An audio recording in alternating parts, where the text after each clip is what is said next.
প্রিয় বন্ধুরা, college admission নিয়ে আবার সত্যি খুব খারাপ খবর। রাজ্যের কলেজগুলো সেন্ট্রালাইজ অ্যাডমিশন পোর্টাল নিয়ে অবশেষে হাইকোর্টে মামলা এবং কলেজ অ্যাডমিশন নিয়ে কি অ্যাকচুয়ালি বন্ধ হয়ে যাচ্ছে কি জানাচ্ছে এ হাইকোর্ট। ওর একই সাথে ছাত্রছাত্রীদের ভবিষ্যৎ কি সমস্তটা বিস্তারিত তোমাদেরকে বলবো। খুব ইম্পর্টেন্ট ভিডিও। তোমরা যারা কলেজে ভর্তি হতে চাইছো এবছর এবছর তোমরা কাউন্সিলিং করছো বা এবছর তোমরা সরকারিভাবে কোথাও শিক্ষার সাথে জড়িত, তোমাদের প্রত্যেকের রয়েছে বিভিন্ন সমস্যা।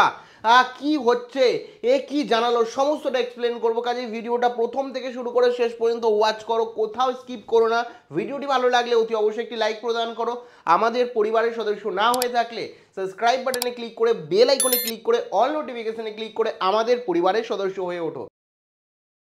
দেখো, এই মুহূর্তে রাজ্যের যে পরিস্থিতি সত্যি অবাক করা কাণ্ড। আমি জানি না এরকমটি কোনো রাজ্যে হয়েছে কিনা বা এই ধরনের সমস্যায় ছাত্রছাত্রীরা পড়েছে কিনা। সত্যি আজকে খুব খারাপ লাগছে কারণ আমরা এতদিন ধরে অধীর আগ্রহে ছিলাম যে কবে আমাদের রাজ্যের কলেজ অ্যাডমিশন শুরু হবে। আবার আমার যে ছোট ছোট ভাই বোনরা যারা উচ্চ মাধ্যমিক পাস করে কলেজে ভর্তি হবে, তারা ফর্ম ফিল আপ করে স্বাভাবিকভাবে কলেজে পড়বে, যেরকমভাবে প্রত্যেক বছর হয়ে থাকে।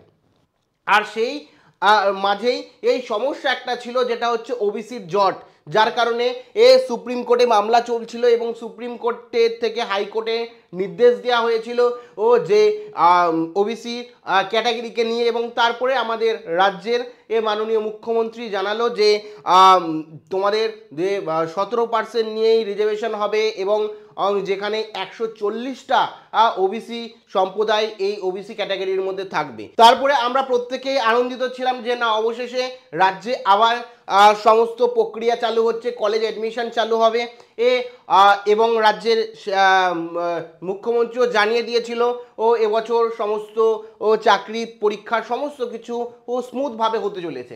এবং তারপরেই আমরা দেখলাম যে আবার হাইকোর্টের তরফ থেকে স্টে অর্ডার দিয়ে দেওয়া হলো, স্থগিত আদেশ দিয়ে দেওয়া হলো যে ওবিসি নিয়ে যে প্রসিডিওর চলছে সেগুলোকে সমস্তটাকে বন্ধ করে দেওয়া হবে।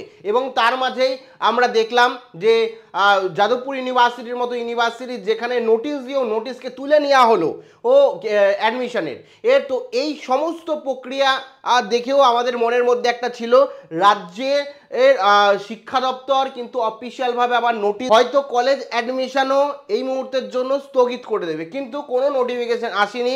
যথারীতি কলেজ অ্যাডমিশনও শুরু হয়েছে এবং তোমরাও কলেজ অ্যাডমিশন করেছো। আমিও তোমাদের কলেজ অ্যাডমিশন কিভাবে নেবে তার সম্পূর্ণ প্রসিডিওরও জানিয়ে দিয়েছি এবং তারপরে সমস্তটা ঠিকঠাক চলছিল।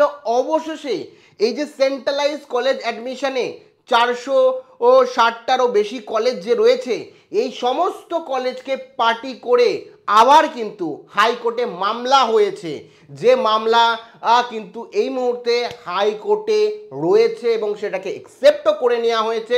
মানে বুঝতেই পারছো যে এখন তোমাদের কলেজ অ্যাডমিশনের ভবিষ্যৎও কিন্তু হাইকোর্টের ওপর একদিক থেকে দাঁড়িয়ে রয়েছে। কারণ হাইকোর্ট রীতিমতো বলেছিল যে 7% রিজার্ভেশন নিয়ে 2010 থেকে যারা রয়েছে ওবিসি ক্যান্ডিডেট তাদেরকে নিয়ে চলতে হবে, কিন্তু এখানে আমাদের রাজ্য 17% রিজার্ভেশনে কিন্তু ভর্তির প্রক্রিয়া চালনা করছে। কিন্তু এই 17%-এর কারণে কিন্তু আবার এই মামলা হলো কলেজ অ্যাডমিশন নিয়ে।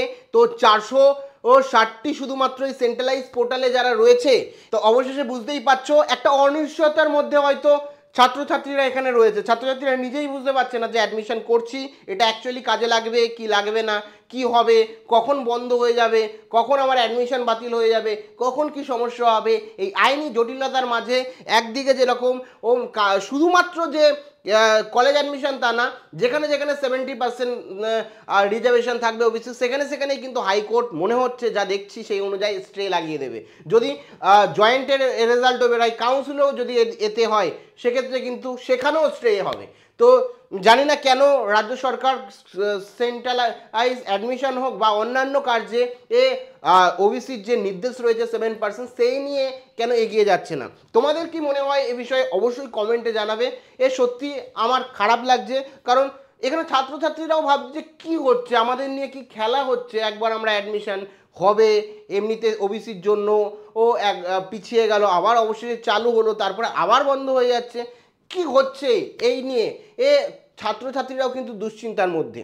আমি জানি তোমাদেরও খারাপ লাগছে, কিন্তু যেটা বাস্তব সেটা জানানোর দায়িত্ব তোমাদের। অবশেষে আমাদের উচ্চশিক্ষা দপ্তর অর্থাৎ সেন্ট্রালাইজ পোর্টালের অ্যাডমিশনের কে নিয়ে কিন্তু পার্টি করে হাইকোর্টে মামলা হয়েছে। বাদবাকি তোমাদের কি মতামত রয়েছে এই বিষয়ে অবশ্যই কমেন্ট সেকশানে আমাকে কমেন্ট করে জানাও, এবং ভিডিওটি প্রচুর শেয়ার করো। এবং আমি মনে প্রাণে চাই যে এই সমস্ত বিষয়গুলোকে মিটে ছাত্রছাত্রীরা সরল সুস্থভাবে সুস্থ মস্তিষ্কে যাতে সেন্ট্রালাইজ অ্যাডমিশন পোর্টালে কাউন্সিলিং করে নিজের পছন্দের কলেজে ভর্তি হতে পারে। এটাই তো সামান্য জিনিস, এটাই তো স্বাভাবিক। তোমাদের কি এ বিষয়ে মতামত রয়েছে অবশ্যই তোমাদের মতামত অবশ্যই জানিও, প্রত্যেকে কমেন্টে লিখো তোমাদের এই বিষয়ে কি মতামত রয়েছে, যে এই বিষয়গুলো কেন হচ্ছে বা কি কারণে হচ্ছে, কোথায় ফল্ট রয়েছে, তোমাদের দৃষ্টিভঙ্গিতে কি মনে হয় অবশ্যই কমেন্টে জানিও। বাদ বাকি কোনো ইনফরমেশন পেলে সবার প্রথমে তোমাদেরকে দেওয়ার চেষ্টা করো। প্রত্যেকে ভালো থেকো, দেখা হচ্ছে পরবর্তী ভিডিওতে। Thank you.